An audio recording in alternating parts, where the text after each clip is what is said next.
যদি আপনি চান আপনার সন্তান জীবনে উন্নতি করুক, তাহলে নিজের মুঠো থেকে তাদের স্বতন্ত্র করে দিন। এই সংসারে সংঘর্ষ করতে দিন। সেই সন্তান নিজেই বুঝতে পারবে যে জন্মের সময় পাওয়া ডানা কি করে ব্যবহার করতে হয়। আর আপনার চোখের সামনে আপনার সন্তান এই আকাশে উড়তে থাকবে।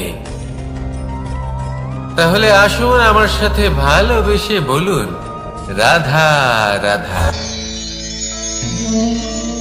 সংসারে সবচেয়ে পবিত্র মানা হয় গঙ্গা জলকে। কখনো ভেবে দেখেছেন কেন? কারণ গঙ্গা জলের আবির্ভাব অত্যন্ত শুদ্ধ হয়, তার জন্ম শুদ্ধ হয়, যেখান থেকে তার শুরু সেটাই শুদ্ধ হয়। আর শুরুটা শুদ্ধ হওয়া অত্যন্ত আবশ্যক। আমাদের জীবনে সবই শুরু হয় আমাদের ভাবনা থেকে। নিজের ভাবনাকে শুদ্ধ রাখুন, কারণ এই ভাবনা থেকেই আবির্ভাব হয় শব্দের। আপনার শব্দ শুদ্ধ রাখুন, কারণ এই শব্দ দ্বারাই আপনার কাজ সম্পন্ন হয়। আপনার কাজ শুদ্ধ রাখুন, কারণ এই কাজ দ্বারাই তৈরি হবে আপনার স্বভাব। স্বভাব থেকেই তৈরি হয় আপনার অভ্যাস, আর অভ্যাস থেকে তৈরি হয় আপনার চরিত্র। আর এই চরিত্র সংসারের সমক্ষে এক আদর্শ হয়ে ওঠে। তাই ভাবনা থেকে আদর্শের এই যাত্রা শুভ তখনই হয়ে ওঠে যখন আপনার ভাবনা শুদ্ধ হয়। এই সংসারে, এই জীবনে নিজের ভাবনা শুভ রাখলে, শুদ্ধ করলে আপনার মন সুপ্রসন্ন হয়ে বলবে, রাধা রাধা। মানুষ জন্মগ্রহণ করে, তার সাথে ভয়েরও জন্ম হয়। ছোটবেলা থেকেই আমাদের মনে কোনো না কোনো প্রকারের ভয় থেকেই যায়। কেউ এই বিষয়ে ভয় পায় যে তার কোনো বস্তু তার থেকে দূরে চলে যাবে। কেউ এই বিষয়ে ভয় পায় যে আমি নিজেকে হারিয়ে ফেলব। কেউ এই ভেবে ভয় পায় যে আমার প্রিয়জনেরা তারা যেন আমার থেকে দূরে না চলে যায়। কেউ এই ভেবে ভয় পায় যে আমরা যেন পথ না হারিয়ে ফেলি, আদি ইত্যাদি। কিন্তু সত্যি কথা বলতে, ভেবে দেখুন এই ভয় বাস্তবে কি? শুধুই একটা মনস্থিতি, আর কিছুই নয়। যা কিছু আপনি জীবনে পেয়েছেন তা একদিন আপনাকে হারাতে হবে। এই জীবন হলো আপনারই, কিন্তু তাও একদিন সমাপ্ত হবে। তাই ভয় পেয়ে কি লাভ? এই ভয় শুধু আপনাকে জীবন যাপন করা থেকে বাধা দিচ্ছে, আর কিচ্ছু নয়।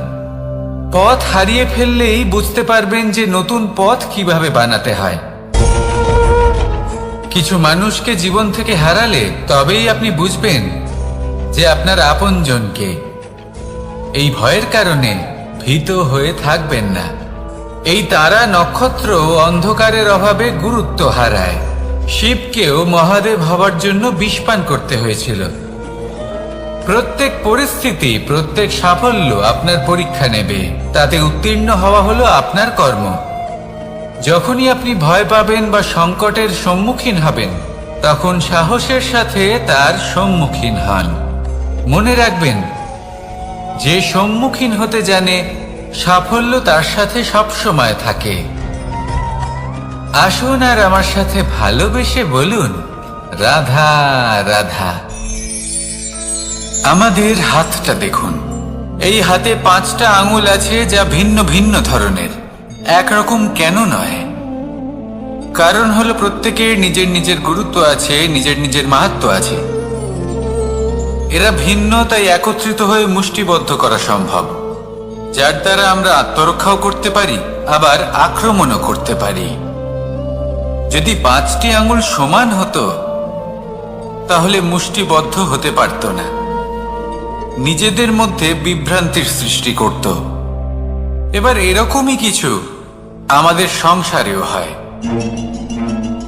আমাদের দেশ যেখানে একটি ভূমির ওপর ভিন্ন ভিন্ন ধর্মের মানুষ বাস করেন, ভিন্ন ভিন্ন জাতি, ভিন্ন ধর্ম, ভিন্ন ভাষা। কিন্তু যদি আমরা এটা ভাবি যে কিভাবে এই দেশকে কল্যাণের পথে নিয়ে যাওয়া যায়, কিভাবে এর বিকাশ করা সম্ভব, তাহলে আমাদের একত্রিত হওয়া শিখতে হবে। যেইভাবে 5টা আঙুল একত্রিত হয়, মুষ্টিবদ্ধ হয়, সেইভাবেই আপনার যে ভাষাই হোক, যে ধর্মই হোক, যে জাতি হোক না কেন, ঠিক আছে, আবশ্যক হলো আপনার নিজের কর্মভূমির সাথে, আপনার ধরিত্রীর সাথে যুক্ত থাকা, সাথে থাকা। তবেই দেশের উন্নয়ন সম্ভব, তবেই এই দেশ স্বতন্ত্র থাকবে, সফল হবে, আর এই মন প্রসন্ন হয়ে বলবে রাধা রাধা। প্রতীক্ষা, প্রয়াস, এই দুই জীবনের অভিন্ন অঙ্গ। দেখতে গেলে আমরা জীবনে কারোর না কারোর প্রতীক্ষা অবশ্যই করি। সে কোনো ব্যক্তি হোক বা সময় হোক বা কোনো ভাবনা, সবকিছুই হতে পারে। আর দেখতে গেলে সব সময় কেউ না কেউ কিছু প্রয়াসও করে চলেছে।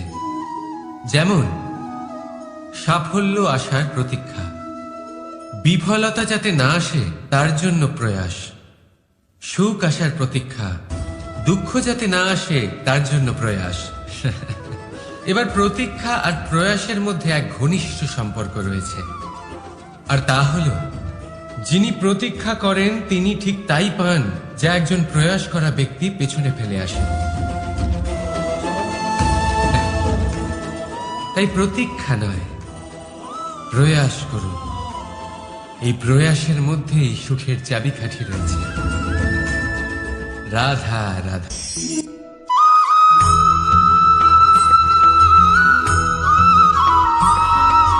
আমাদের জীবনে অনেক ধরনের ব্যক্তি এসে থাকেন। কেউ কেউ আমাদের সাথে থেকে যান, কেউ আমাদের থেকে দূরে চলে যান। কেউ ভালো মানুষ হন, কেউ খারাপ মানুষ। কিন্তু আমরা সবসময় সেই সময়টাকে নিয়ে দুঃখ প্রকাশ করি যখন আমাদের জীবনে কোনো খারাপ ব্যক্তি প্রবেশ করেন। তারা আমাদের খারাপ অনুভূতি দেন, দুঃখ দেন, কষ্ট দেন। আমরা সবাই তাকে ভালো মন্দ কথা বলি। কিন্তু কেন? এমন বিভিন্ন ধরনের মানুষ, খারাপ মানুষ, ভালো মানুষ, সবার জীবনেই আসেন এবং সকলকেই একটা অমূল্য শিক্ষা দান করে যান। এবার আপনি নিজেই ভেবে দেখুন, জীবনে যখন প্রথমবার আপনি আগুন স্পর্শ করেছিলেন, তখন আপনি একটা শিক্ষা লাভ করেছিলেন যে আমাকে আগুনের থেকে একটু দূরে থাকতে হবে।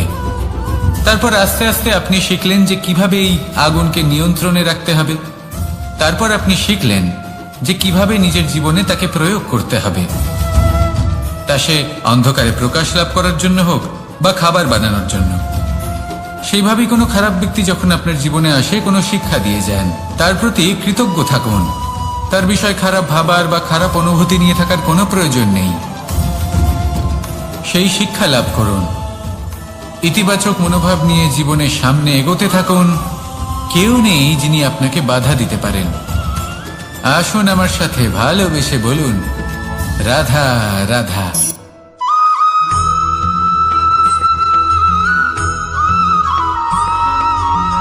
মানুষ কর্ম করেন। আমি বারংবার বলি যে ফলের আশা করবেন না।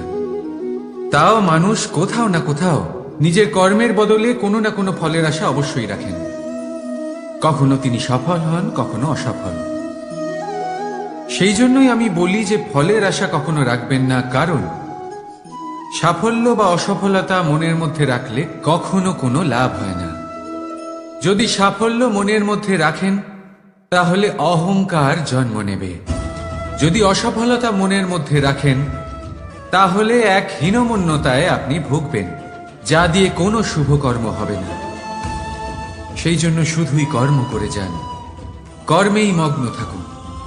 আর আসুন আমার সাথে ভালোবেসে বলুন রাধা রাধা।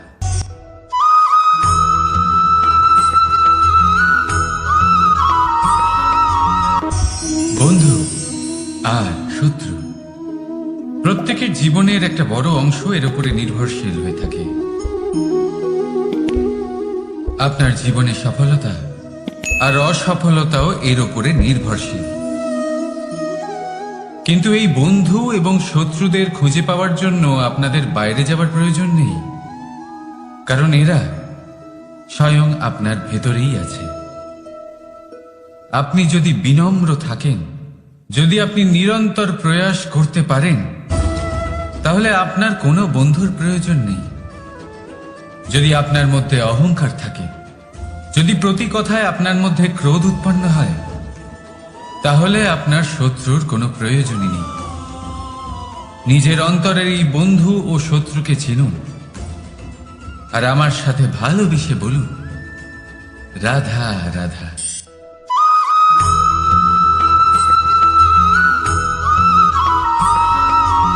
সংসারে সকলে উঁচুতে উঠতে চায়, কেউ নত হতে চায় না। সবাই এটা মনে করে যে নত হওয়ার অর্থ হলো তাদের আত্মসম্মান এবং অহংবোধের বিরুদ্ধাচরণ করা। তাদের মনে হয় যে যদি আমরা নত হই, সংসার আমাদের দুর্বল মনে করবে, তাদের শৌর্য এবং তাদের ব্যক্তিত্বের অপমান হবে।